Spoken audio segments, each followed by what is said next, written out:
let's look at these bugs. Chelsea brought us live insects.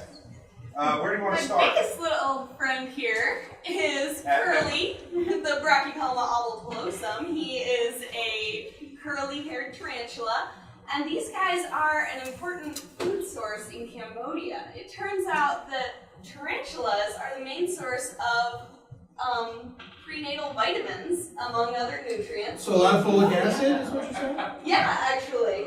Not joking. So if you get pregnant in Cambodia, you get tarantulas in the shower? Is that Well, they already eat them a lot. There is this great BBC documentary you should probably all watch, but it's Can Eating Insects Save the World? And there's the greatest scene of the cameraman and the speaker out with a group of children who've gone out to find tarantulas in the field.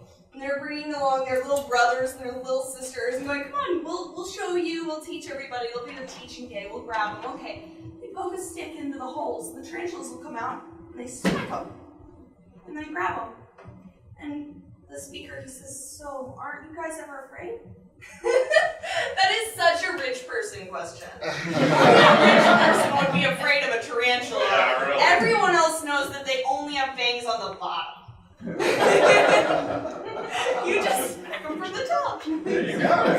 So yeah, they're very important to diets in Cambodia, and it turns out people going in and saying, that's gross, don't do that. It's pretty bad for them, so people are eating them again. We will, when we cut this show down and put it on YouTube in small clips, we'll get some close-ups of the big furry spider, so you guys can increase your rich person entitlement. All right, so is that the only live insect we're looking at? Not at all. Okay. These are my favorites. These are mealworms. Now, if you want a fancy version of this, the iPod version of the beautiful, sleek, elegant design with fans and heaters, you can look for Livin'. Livin' is the company. They make a desktop hive for mealworms. I've made this just out of a normal drawer because I already keep my bug room in my trailer pretty warm. Wow. You have a bug room? I do have a bug room full of We do different too, but bugs. we call it the bathroom. So you can feed them on a lot of different things. They need some kind of grain, and they need some sort of water. Moisture in carrots is the traditional one. Yellow squash, basil leaves, and what you choose will actually affect how they end up tasting. So you can grow your own mealworms. It's really easy. So with basil leaves, I would put them in pesto or something? You could certainly grind up your mealworms into pesto later on. They should put them in pesto? Is that what you're laughing? I know, maybe I have in fact. They taste like pine nuts. It's great. You freeze them.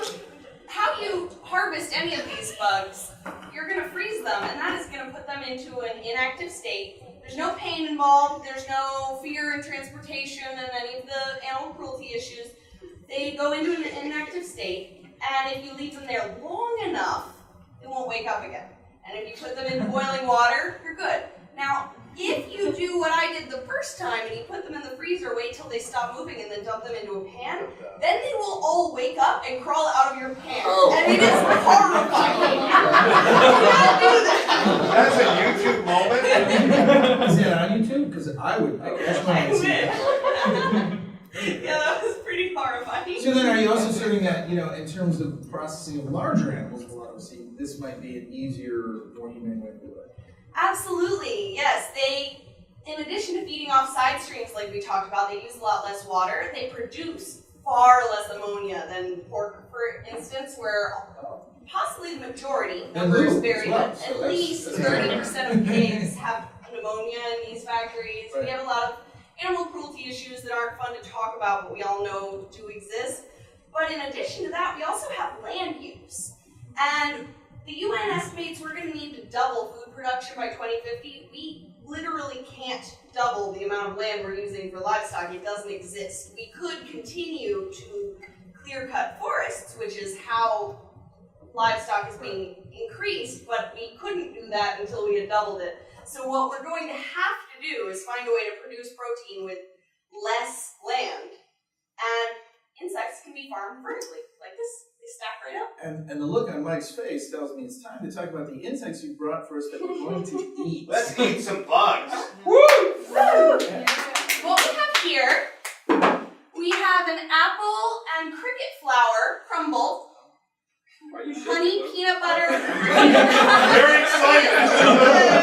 nervous. I brought my water, just in case. Yeah, so these two items, honey peanut butter cookies and the apple crumble, these are made with cricket flour. And you can buy cricket flour, mealworm flour online, different companies. I got mine from Entimo Farms in Canada. And that way you don't have to see it. Okay. Now mealworms, I like to grow them myself. So these are fritters made with mealworms. They're apple fritters. They're delicious.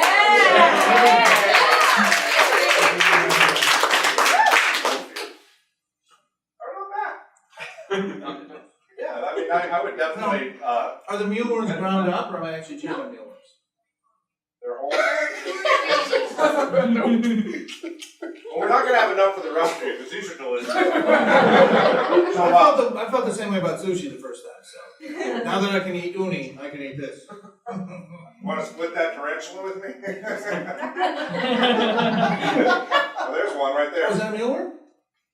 All right. It's not terrifying at all. So, and yeah, now if people want to eat insects, they don't necessarily have the fortitude of. I think those beetles are doing something we don't want to show on television.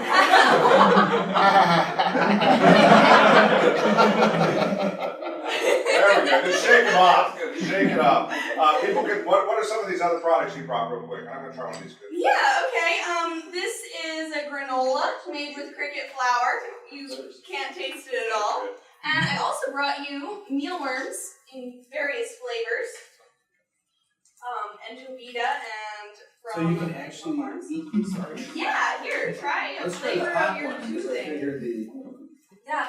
Finally, I have ant candy. Now, in South America, in some tribes, ants are used almost like salt. They're put on top of things. Ants are also used in some countries for sweetening things, depending on the species. There's even a honeypot ant, which has been made into a candy recently. The honeypot ant, they have some workers holding onto a root, and they constantly feed them sugar until the honeypot ants just become this giant reservoir. Tastes like chicken. Tastes like chicken. Giant ant. It's okay. It's the pollen. It's the algae. Well, this is fascinating, Chelsea. Thank you very much. Hey, we're gonna. Yeah, we will. We'll get some close-ups of these things later. And we'll be eating these. As I said, it's changed my research field. Things you can see, this is way cooler. Absolutely. All right, ladies and gentlemen, before we hand it over to Lucy and Zipper and the Zinc Fingers one more time to play us out of here, please join us in thanking our guests, Mike Miller and Chelsea Thompson.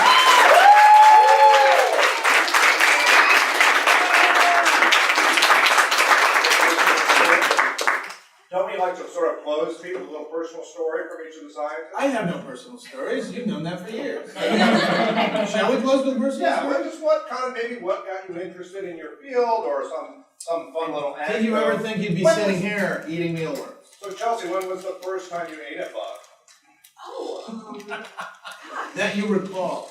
yeah, well, I would say that I have been eating bugs my whole life, as have all of you, because the FDA allows different amounts in different foods, but some amount in pretty much every single processed food. So peanut butter is pretty high, chocolate is the highest I've found. You've all eaten bugs. I don't care, chocolate, sorry. Yeah, but I guess I was growing mealworms already for some reptiles, and about 2 years ago, while I was working at the art barn, I started growing them for our chickens for a more sustainable feed. And I started looking into growing mealworms, and I came across all this information on edible insects, and I tried it right away. Wow. So, Mike, when was the first time you ate an insect? No, just kidding. Well, no, it must have been a long time ago. Yeah. But this is the first time I actually see the insect in the food I was about. But do people that work in nanotechnology have similarly fascinating human interest stories? How they get involved? Sure. Yeah, I mean, They're still people. yeah. I mean, I don't even remember at this point. I just kind of like exploring things and trying different things. I one anecdote from more recently. I think I mentioned this, a 3.5-year-old son, and he's just getting to the point now where he's starting to get excited about science, and we call it science. So he said, "Dad, can we do science?" Like, sure, let's do science. And so we're doing basic stuff like putting pennies in lemon juice using citric acid to kind of clean the pen. And so we did that experiment, and that worked. And then we had just done the volcano experiment where you mix baking soda with vinegar, and you get kind of a vinegar come out. And I said, oh well, citric acid doesn't have lemon juice has acid in it, and vinegar has acid. So let's try the penny in the vinegar and see if it cleans it the same way. It so did not. And I was like, this is like science fail. Exactly. I was trying to explain like But what was that like at least half of science? exactly. Everything failing. To a 3.5-year-old, that does not matter. So, but it was pretty cool. So in science, most of the experiments do actually fail, but 3.5-year-olds just don't understand. All right, thank you, Mike. All right.